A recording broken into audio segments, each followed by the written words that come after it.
Hello student, पिछले कई video में बार बार ये कमेंट्स आ रहा है कि आम्ल क्षारक एवं लवण का जो आप चैप्टर समझाए सर, उसका जो आम्ल एवं क्षारक के रासायनिक गुणधर्म समझ में नहीं आया। थोड़ा सा उसको फिर से स्पष्ट क्लियर किया जाए। तो बार बार रिक्वेस्ट आने के बाद अब मैंने सोचा कि वीडियो बनाया जाए। इसके पहले हम लोग आम्ल क्षारक एवं लवण चैप्टर पढ़ चुके हैं, उसमें रिएक्शन पढ़ चुके हैं, लेकिन थोड़ा शायद स्पीड में जाने के कारण शायद बच्चे को समझ में नहीं आया होगा। इसीलिए मैंने ये सोचा कि आज हम आम्ल एवं क्षारक के रासायनिक गुणधर्म के बारे में थोड़ा सा चर्चा कर लेते हैं।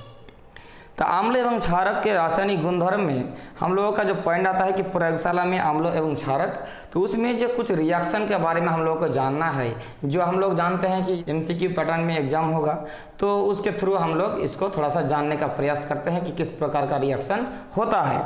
आम्ल एवं क्षारक धातु के साथ अभिक्रिया, धातु के साथ आम्ल का अभिक्रिया कैसे होता है, क्षारक का अभिक्रिया कैसे होता है, आइए हम लोग जानते हैं। मैं हूं एमएसआर और आप देख रहे हैं एमएसआर स्टडी सेंटर। तो आइए इस वीडियो को हम पहला बिंदु हम लाते हैं कि आम्ल के साथ धातु, आम्लों के साथ जब धातु रिएक्शन करता है तो क्या बनता है, लवण तथा हाइड्रोजन गैस बनता है। इस प्रकार एग्जाम में आएगा कि जब आम्ल धातु के साथ रिएक्शन करेगा तो क्या बनेगा, ऐसा भी एग्जाम में दिया गया है, या ऐसा भी क्वेश्चन आता है कि आम्ल जब किसी धातु के साथ रिएक्शन करता है तो कौन सी गैस उत्पन्न होता है। तो आइए जानते हैं। देखिए, आम्ल जो है, जो एसिड है आम्ल, वो जब धातु के साथ रिएक्शन करेगा तो हमेशा क्या उत्पन्न करेगा, लवण उत्पन्न करेगा। क्या उत्पन्न करेगा, लवण, और उसके साथ क्या उत्पन्न होगा, हाइड्रोजन गैस हमेशा। तो इसीलिए हम लोग जब भी अगर क्वेश्चन आता है कि आम्ल धातु के साथ रिएक्शन करता है तो कौन सी गैस उत्पन्न होता है, तो हाइड्रोजन गैस। इसको एक एग्जाम्पल से हम लोग समझते हैं। आम्ल, कोई भी एसिड लीजिए, मान लेते हैं कि HCl लिए, HCl हाइड्रोक्लोरिक एसिड सबसे सस्ता है, आसानी से हम लोग समझ में आ जाएगा। अब इसके साथ हम लोग क्या किए, धातु लिए सोडियम, सोडियम धातु है। अब इससे रिएक्शन करा है तो क्या बन रहा है, NaCl यानी लवण और H2 यानी हाइड्रोजन गैस, H2। अब इस H2 को हम लोग बैलेंस कर लेंगे। यहाँ 2 हो गया तो यहाँ अब क्या आ जाएगा, 2 आ जाएगा, और जैसे ही यहाँ 2 आया तो ये क्लोरीन बढ़ने के कारण क्लोरीन को बढ़ा दिया। इसको बैलेंस करना बोला जाता है। तो ये हो गया अब 2Na, तो सब बैलेंस्ड हो गया। तो इससे ये स्पष्ट होता है कि आम्ल जब किसी धातु के साथ रिएक्शन करेगा तो हमेशा क्या उत्पन्न होगा, लवण तथा हाइड्रोजन गैस उत्पन्न करता है। यह हम लोगों को हमेशा याद रखना है। तो ये एक रिएक्शन हम लोगों को समझ में आया कि आम्ल धातु के साथ रिएक्शन करने के फलस्वरूप हमें हमेशा लवण तथा हाइड्रोजन गैस मिलेगा। अब आते हैं धातु कार्बोनेट तथा धातु हाइड्रोकार्बोनेट आम्ल के साथ अभिक्रिया करता है। धातु कार्बोनेट और धातु हाइड्रोकार्बोनेट के साथ अम्ल जब रिएक्शन करेगा तो क्या उत्पन्न होगा, कौन सी गैस उत्पन्न होगा, या क्या क्या उत्पन्न होता है, इससे क्या क्या उत्पन्न होता है।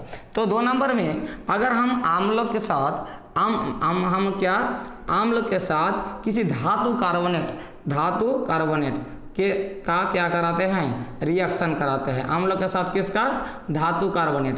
अम्ल हम क्या लेंगे, HCl लेते हैं, अम्ल HCl हाइड्रोक्लोरिक एसिड।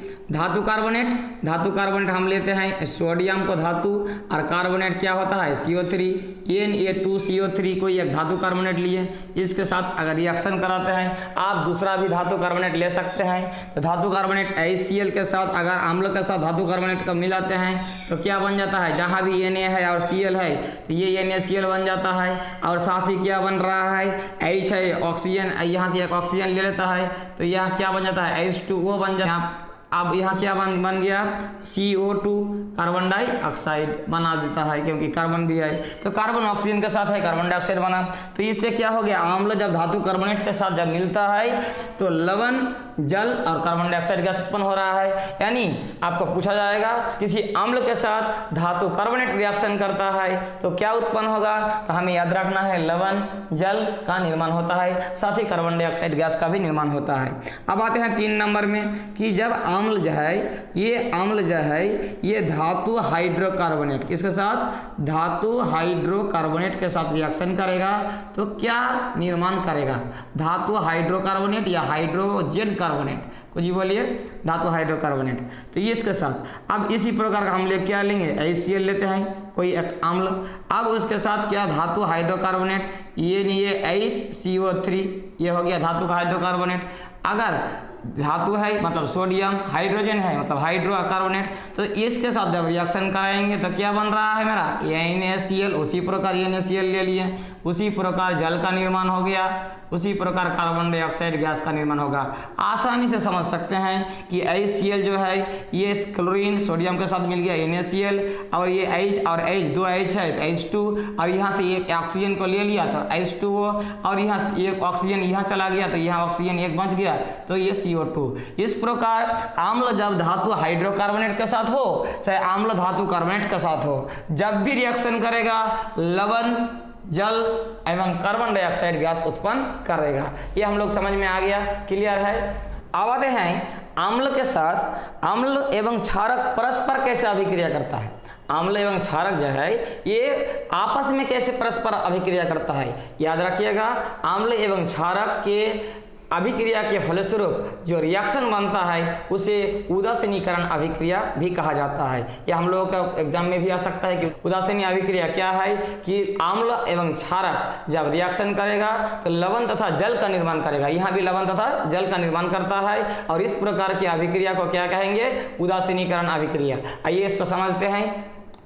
तो अब हम 4 नंबर में इस प्रकार समझते हैं कि कोई अम्ल लिए, वही अम्ल रखते हैं HCl, कोई क्षारक लिए, क्या लिए, NaOH यानी सोडियम हाइड्रोक्साइड। इस अम्ल एवं क्षारक का रिएक्शन कराते हैं तो इसमें Na के साथ Cl मिल गया, NaCl, और यहाँ H है और O जब भी है तो H2O, लवण तथा जल का निर्माण कर दिया। अब H2 है तो इधर भी H2 है, ऑक्सीजन एक है तो ऑक्सीजन एक है, सोडियम और क्लोरीन मिल गया। मतलब इसमें पूरी तरीके से क्या है, बैलेंस किया हुआ है। तो इससे एक प्रूव हो रहा है कि अम्ल एवं क्षारक परस्पर अभिक्रिया करने के परिणाम स्वरूप बनता है लवण तथा जल, और इस प्रकार की अभिक्रिया को उदासीनीकरण अभिक्रिया कहा जाता है। तो हम लोग जानेंगे ये भी एक अभिक्रिया। अब आते हैं अम्ल के साथ किसी धात्विक ऑक्साइड, धात्विक ऑक्साइड मतलब धातु ऑक्साइड, धातु के साथ कोई ऑक्सीजन जुड़ रहेगा तो उसे धात्विक ऑक्साइड कहा जाता है। उस प्रकार का अभिक्रिया को कैसे हम लोग समझेंगे। कोई अम्ल है 5 नंबर में इस प्रकार हम लोग समझते हैं कि अम्ल के साथ किसी धात्विक ऑक्साइड, धात्विक ऑक्साइड का रिएक्शन किस प्रकार होता है अम्ल के साथ। फिर हम लेते हैं HCl लिए, कोई अम्ल धात्विक ऑक्साइड हम लोग क्या ले सकते हैं, Na2O, क्योंकि ऑक्सीजन का संयोजकता क्या होता है, 2 होता है, वो दे दिए Na2O। तो ये हो गया कोई धात्विक ऑक्साइड और ये हो गया कोई अम्ल। तो इसके साथ रिएक्शन कराएंगे तो क्या होगा, NaCl लवण बनेगा और साथ ही क्या बन जाएगा, H2O बन गया, H2O। अब इसको बैलेंस कर लेते हैं, H यहाँ 1 है, यहाँ H 2 है, तो इसमें हम मुझे 2 लगा देना है। यहाँ क्लोरीन कितना हो गया, क्लोरीन हो गया 1 और यहाँ क्लोरीन हो रहा 2, तो यहाँ बना देंगे 2। सोडियम कितना होगा 2, यहाँ सोडियम ऑलरेडी 2 है, तो ये ऑक्सीजन 1 और ऑक्सीजन 1 है। तो इस प्रकार बन गया, आसानी से एकदम क्लियर है ना, आराम से बन गया। अम्ल के साथ जब कोई धात्विक ऑक्साइड मतलब धातु के साथ ऑक्सीजन, तो धात्विक ऑक्साइड का रिएक्शन करेंगे तो लवण तथा जल का निर्माण करता है। तो किस प्रकार बनता है, इस प्रकार बनता है। हम लोग समझ गए, एक अम्ल लिए, धात्विक ऑक्साइड लिए, बना दिया, NaCl और जल बन गया। तो इस प्रकार हम लोग लगभग 5 रिएक्शन के बारे में वर्णन किए। उम्मीद है कि ये 5 रिएक्शन आप लोगों को समझ में आ गया होगा। फिर भी किसी प्रकार का कुछ डाउट है तो आप लोग कमेंट बॉक्स में जरूर लिखिएगा, और लाइक और शेयर करना मत भूलिएगा। इस प्रकार वीडियो आप लोग को मिलते रहेगा, इसीलिए चैनल को जरूर सब्सक्राइब कर लें। मिलते हैं अगले वीडियो में, तब तक के लिए धन्यवाद।